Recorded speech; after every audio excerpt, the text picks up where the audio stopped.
Sir paper आ गए, तैयारी हुई नहीं है। अकाउंट्स का पेपर तो आ गया, लेट टू लेट करते हुए भी परसों तो आपको, जो कि फर्स्ट में है, आपको शुरू करना पड़ेगा अकाउंट्स। तो दिन बचा है सिर्फ एक आपके लिए, और बाकी सारे सब्जेक्ट्स का इतना सारा सिलेबस पड़ा हुआ है। अकाउंट्स तो बहुत टाइम हो गया देखा ही नहीं है, या फिर अगर नज़दीक में देखा है तो कॉन्फिडेंस नहीं आ रहा। अगर आप भी ये सारी इश्यूज़ को फेस कर रहे हैं तो मैं आपके लिए एक टाइम टेबल लेके आया हूँ, या फिर एक स्केड्यूल लेके आया हूँ अकाउंट्स के लिए। मैंने कैसा स्केड्यूल बनाया है कि आपका अगर बाकी का कोई सब्जेक्ट भी अगर पेंडिंग रहता है तो उसको भी आप कल का हाफ डे दे सकते हो। इट इज़ नॉट मैंडेटरी कि आपको कल सुबह से ही अकाउंट्स पढ़ना शुरू कर देना है। आप कल का हाफ डे उस सब्जेक्ट को दो जो आपका वीकेस्ट है, और उस सब्जेक्ट में भी वो वाला जो वीकेस्ट पॉइंट है और आपको लगता है कि ये पेपर में आ सकता है और ये इम्पॉर्टेंट है।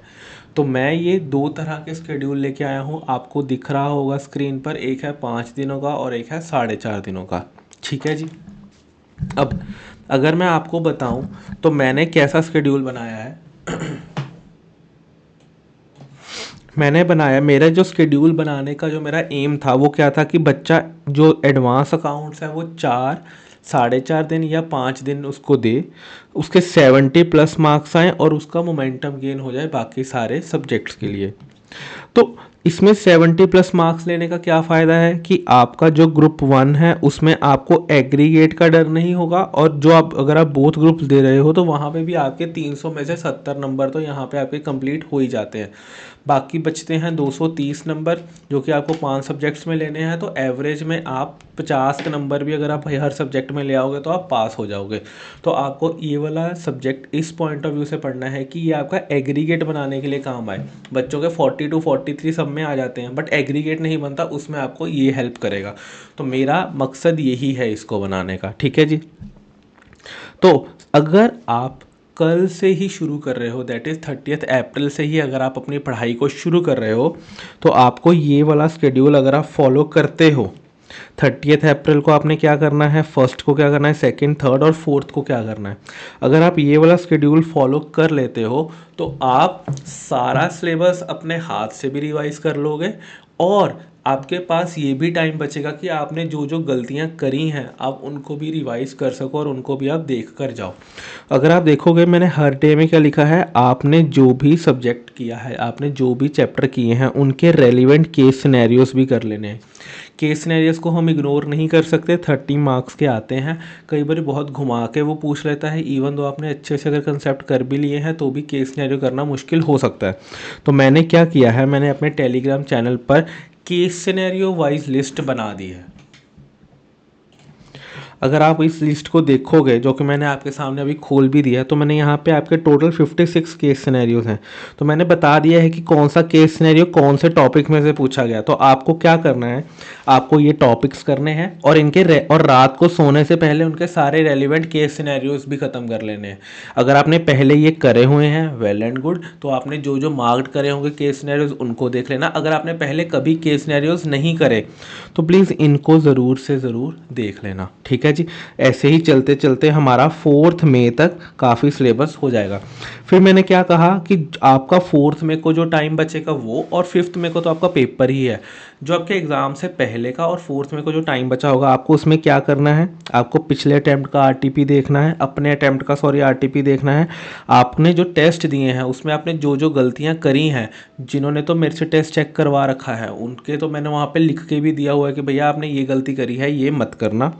अपने सारे जो आपके कंसेप्ट नोट्स हैं ना, जो मैंने आपको दिए हुए हैं 190 पेजेस में, आपको सारा सिलेबस खत्म करने के बाद एक बार उनको गो थ्रू करना है, याद नहीं करना, सिर्फ गो थ्रू ऊपर ऊपर से उनको देखना है कि अच्छा हाँ ये है ये है ये है। तो you will be able to recall अपने आप ही। उनको बस एक बार ऊपर से देखना है, अच्छा ठीक है इसमें ये होगा, अच्छा इन्वेंट्री ऐसा है, उसमें 2 तरह की इन्वेंट्रीज होती हैं, रॉ मटेरियल फिनिश गुड, उनको ऐसे ऐसे वैल्यू करते हैं, ऐसे ऐसे 10-10 15-15 मिनट में अपने सब्जेक्ट एक एक चैप्टर को करना है।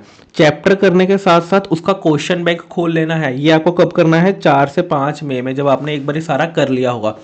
तो उसमें आपने जो जो क्वेश्चंस गलत किए होंगे या फिर जो जो क्वेश्चन आप लोग वहाँ पे अड़ते हो उनको दोबारा से देखना है। आपको लिखना नहीं है क्वेश्चंस को, याद रहे आपको दोबारा से क्वेश्चन सॉल्व नहीं करने, आपको सिर्फ उनको दोबारा से देखना है। आपको इस पर्सपेक्टिव से देखना है कि भैया कल को अगर ये क्वेश्चन मेरे पेपर में आ जाएगा तो मैं इसको कैसे सॉल्व करने वाला हूँ। ठीक है जी, ठीक है।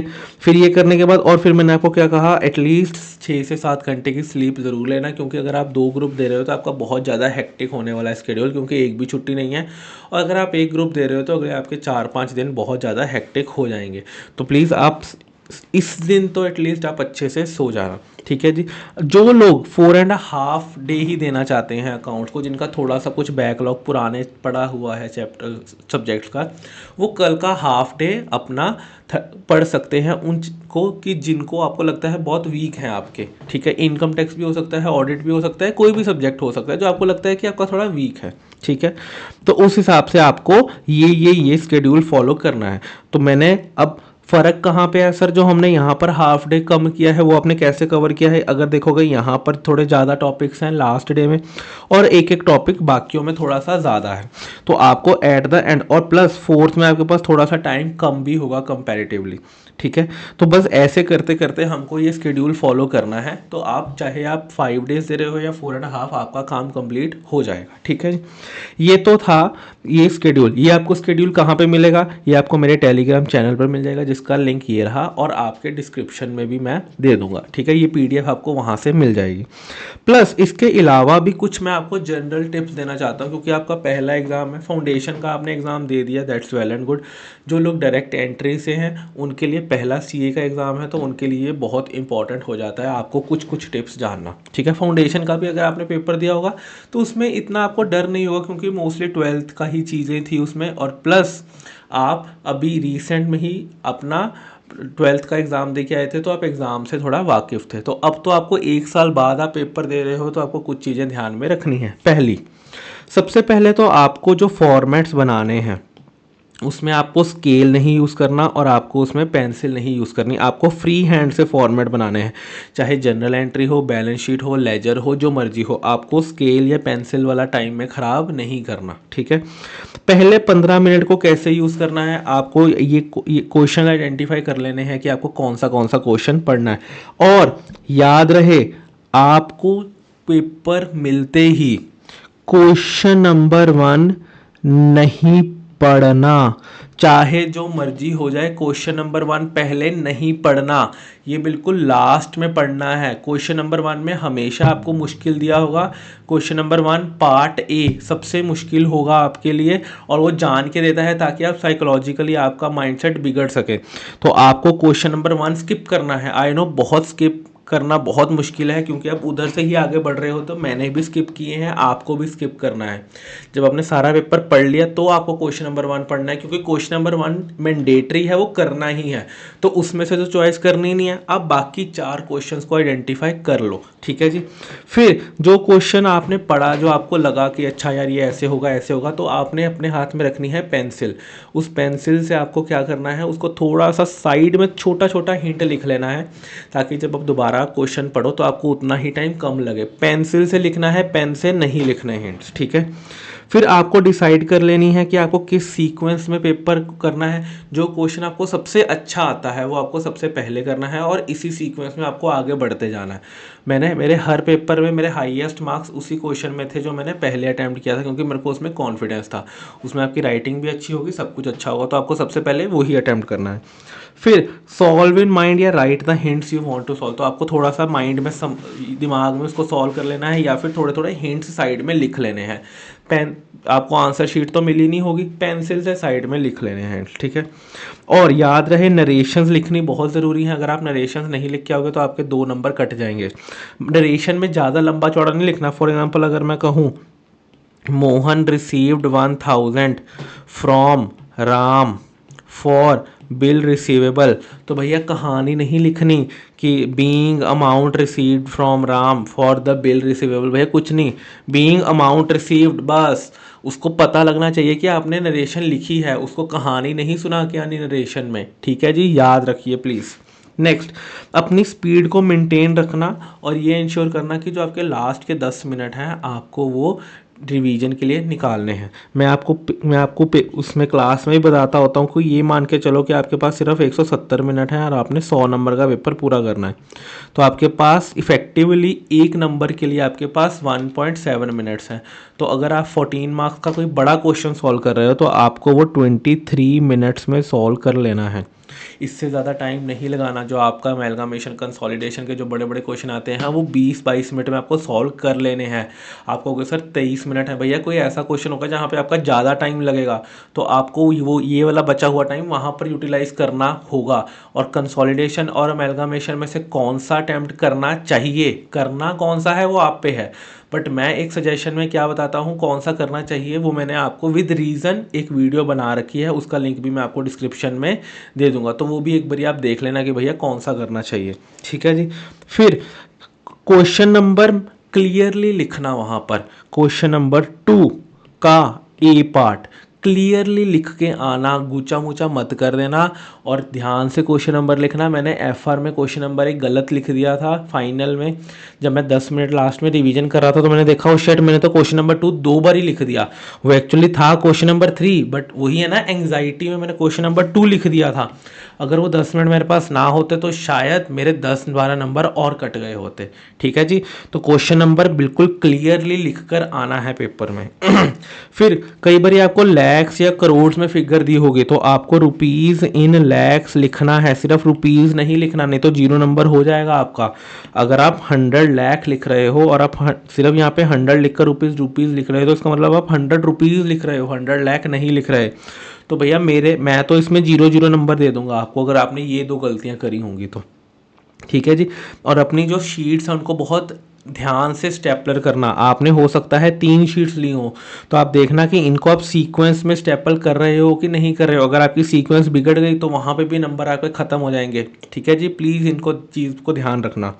फिर एग्ज़ाम में बहुत नॉर्थ में कभी बहुत गर्मी पड़ रही है तो आपको वाटर बॉटल अपनी साथ लेके जानी है, पर वाटर बॉटल आपको धीरे धीरे पानी पीना है। ये नहीं कि एक ही बार में आधी बॉटल पानी पी लिया, नहीं, आपको धीरे धीरे हाइड्रेटेड रहना है और आपको धीरे धीरे पानी पीना है। अगर आप ज़्यादा पानी पीते रहोगे तो भैया आपको बार बार उठकर जाना पड़ेगा, वहाँ पे आपका टाइम ख़राब हो जाएगा। तो आपको सिर्फ हाइड्रेटेड रहने के लिए थोड़ा थोड़ा पानी पीना है, हो सके तो सिप सिप पानी पीना ताकि आप हाइड्रेटेड रहो। पूरी बॉटल ख़त्म करने का कोई अवार्ड नहीं मिलने वाला वहाँ पे। ठीक है जी।